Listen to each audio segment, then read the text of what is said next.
ধর্মতলাতে হঠাৎ কী ঘটল? সেনার ভূমিকায় মুখ থুবড়ে পড়ল তৃণমূলের ভাষা আন্দোলন মঞ্চ।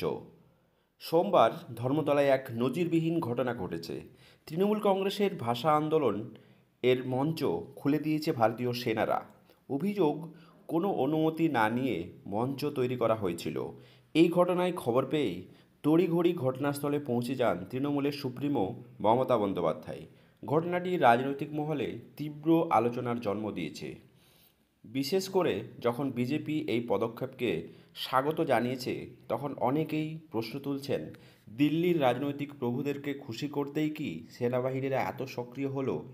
সেনা সদস্যদের বিরুদ্ধে বাংলা ভাষা নিয়ে কটূক্তির অভিযোগ উঠেছে।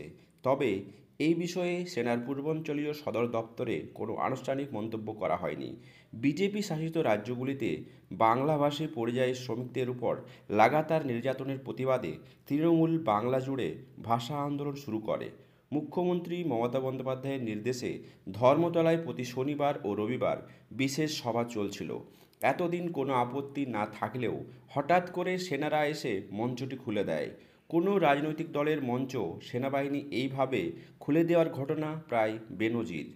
এই আগে মঞ্চ তৈরির সময় আপত্তি জানানোর ঘটনা ঘটলেও সরাসরি মঞ্চ ভেঙে দেওয়ার ঘটনাটি বিরল।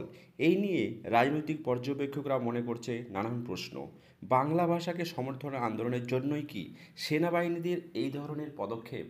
তার আগে বলা যায়, এই যে ধর্মতলার যে মেয়র রোডে এই ধর্মতলার যে ধর্ণা মঞ্চটি ভাষা আন্দোলনের জন্য করা হয়েছিল, সেটি মূলত ভারতীয় সেনাবাহিনী অর্থাৎ ইন্ডিয়ান আর্মির আওতায় একটা বিশেষ সংরক্ষিত এলাকা। এইখানে কোনো সভা করতে গেলে সেখানে তাদেরকে অবশ্যই পারমিশন নিতে হয়। এই ক্ষেত্রে 2 দিনের পারমিশন নেওয়া ছিল। 2 দিন পারমিশন নেওয়ার পরে তারপরে অনেক দিন পেরিয়ে যায় এবং সেই ক্ষেত্রে আর কোনো পারমিশন নেওয়া হয়নি। আর এইখানে 2 দিনের বেশি কোনো সভা করার অনুমতি দেওয়া হয় না। তাই ভারতীয় সেনাদের দাবি, তারা এই মঞ্চটিকে খুলে দেন এবং তৎক্ষণাৎ সেই জায়গাতে মুখ্যমন্ত্রী গিয়ে হস্তক্ষেপ করেন এবং মুখ্যমন্ত্রী তাদেরকে অভিযোগ করেন অবশ্যই তারা বিজেপির কথায় চলতে শুরু করেছে। সমস্ত ক্ষেত্রে বিজেপির হস্তক্ষেপকে তিনি দাগিয়ে দিয়েছেন। তাই এই মঞ্চটিকে খোলা নিয়ে এখন রাজনৈতিক মহলে নানান প্রতিক্রিয়া তৈরি হয়েছে। দর্শক, সেনাবাহিনীর এই ধরনের পদক্ষেপ সত্যি কি যুক্তিযুক্ত?